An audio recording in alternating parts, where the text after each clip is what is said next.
ओम शांति। सावधान, अब पाप का घड़ा भर चुका है। सहारा बना काल, बेटे ने पिता के टुकड़े किए। अब देखिए, वो समय आ चुका है जिस समय के संकेत परमात्मा ने स्पष्ट किए थे और आज वो समय हम प्रैक्टिकल में देख रहे हैं।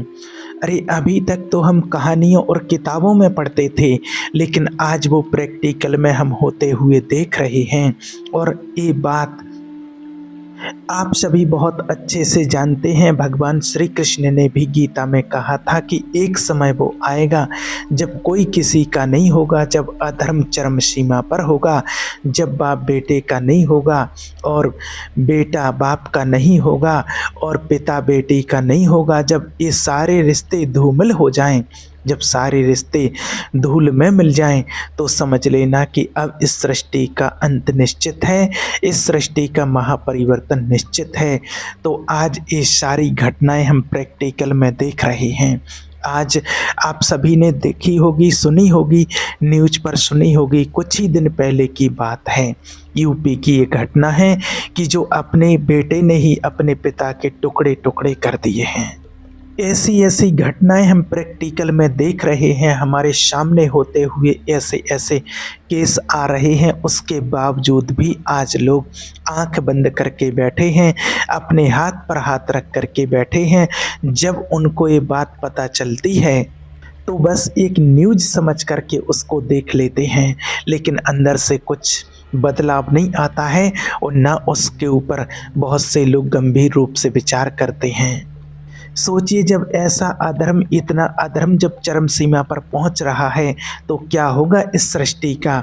और यही वो संकेत हैं जो परमात्मा ने दिए थे और आज वो इस समय स्पष्ट होते हुए दिख रहे हैं। इसलिए अब पाप का घड़ा भर चुका है और अब फूटने ही वाला है। अधर्म ने अपनी सारी सीमाएं पार कर दी हैं, इसलिए अब सावधान हो जाइए। आज आपको सावधान कर रहे हैं कि सृष्टि के महापरिवर्तन की बेला बहुत नज़दीक है।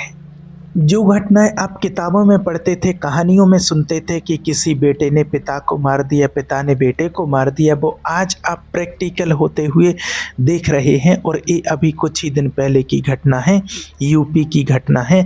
आप लोगों ने शायद न्यूज़ में देखी होगी और नहीं देखी हो तो आप देख लेना। एक बेटे ने अपने पिता को ही काट दिया। रीज़न पूछो कि उसका कारण क्या था, क्यों मार दिया अपने पिता को, क्यों काट दिया।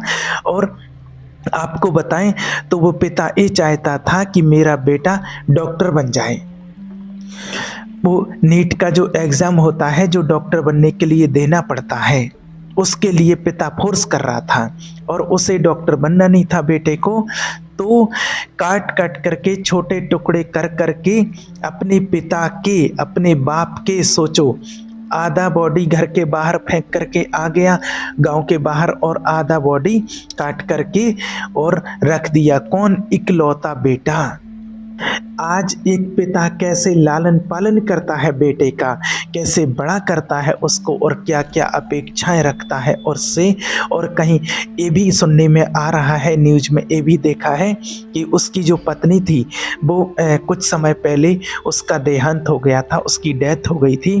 तो समाज के लोगों ने और समाज के परिवार के रिश्तेदारों ने उससे ये कहा कि आप दूसरी शादी कर लो।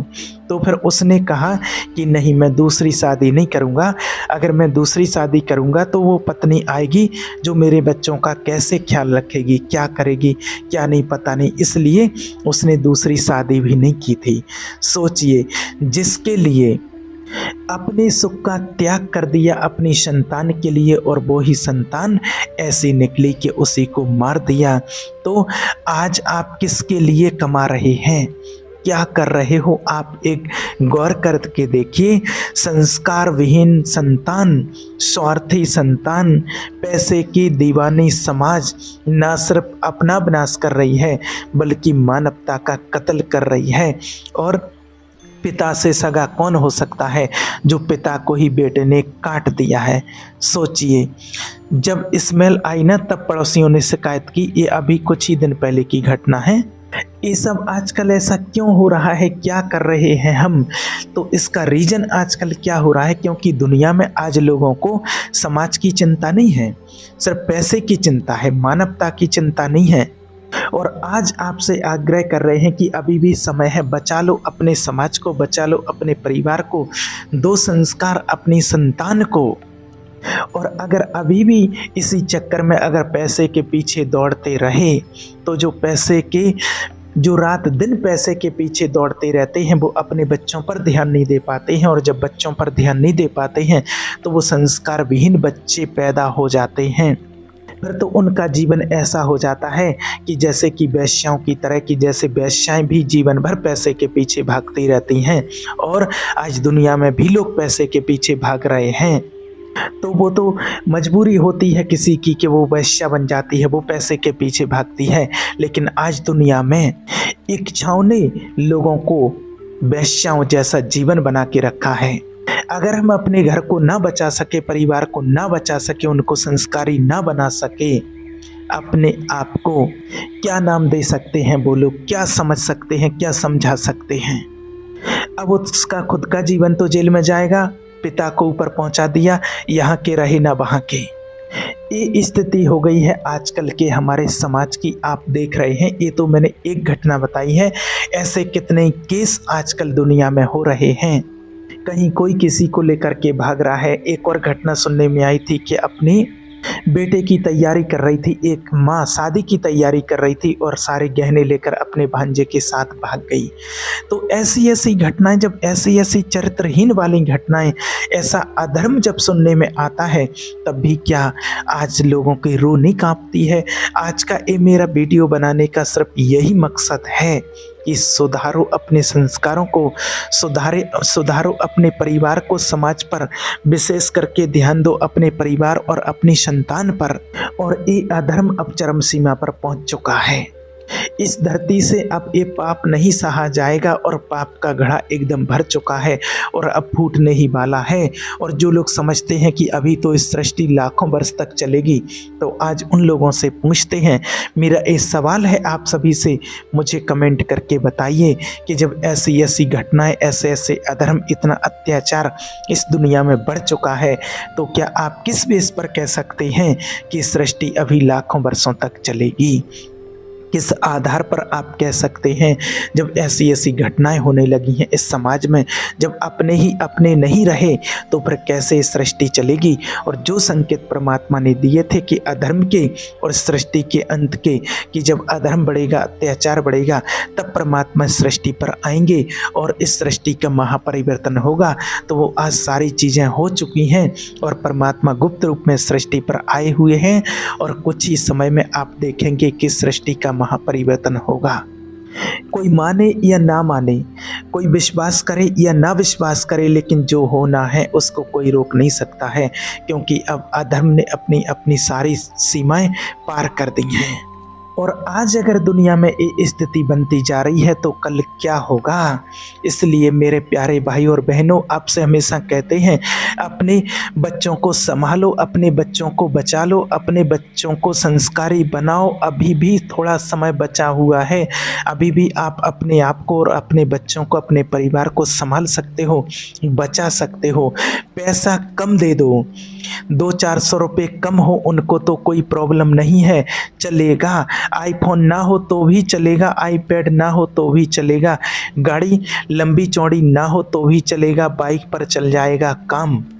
लेकिन संस्कारहीन होंगे तो काम नहीं चलेगा, काम नहीं चलेगा। इस बात को आप अच्छे से समझ लो। हर माता पिता चाहते हैं कि हमारी संतान प्रसन्न रहे, हर कोई यही चाहता है।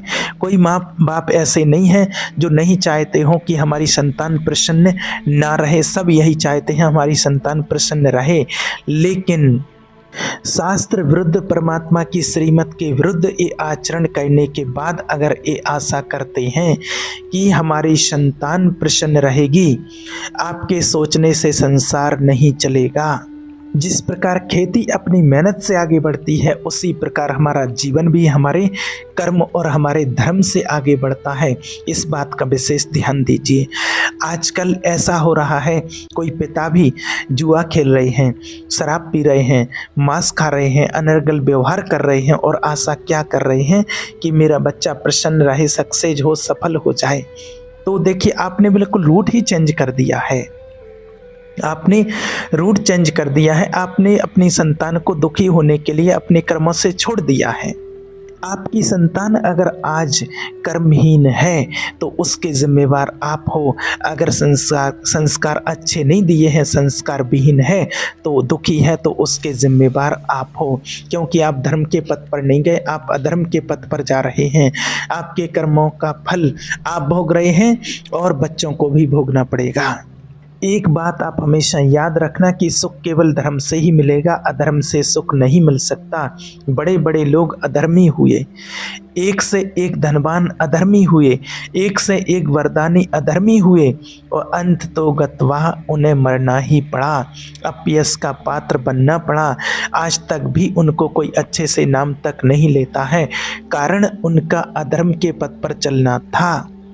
आज दुनिया में, समाज में लोगों के अंदर अशांति है, घर में लड़ाई झगड़ा है, द्वेष है, ईर्ष्या है, क्रोध है, ना जाने क्या क्या है। सब कुछ पैसा, मकान, दुकान, गाड़ी, बंगला सब कुछ है, पर इसके बावजूद भी सुख नहीं है। रीजन क्या है? क्योंकि हमारे घर में धर्म नहीं है। मकान बड़ा है तो वो तो ईंट पत्थर है, इकट्ठे कर लिए आपने। गाड़ी बंगला अगर है तो समझो एक समय आने के बाद एक कूड़ा कचरा बन जाता है और सरकार भी इसे रोड पर नहीं चलने देती है। कुछ ऐसी कमाई करो कि यहाँ भी आपके काम आए और जहाँ भी जाओ अगले जन्म में वहाँ भी आपके काम आ सके। वो धर्म है, वो सिर्फ धर्म है। अगर तुम्हारे साथ कोई जा सकता है तो वो है आपका कर्म, आपका धर्म। इसलिए हर इंसान को, हर व्यक्ति को सब कुछ छोड़ दे, लेकिन धर्म को कभी ना छोड़े। धर्म के पथ पर चले, परमात्मा की श्रीमत पर चले।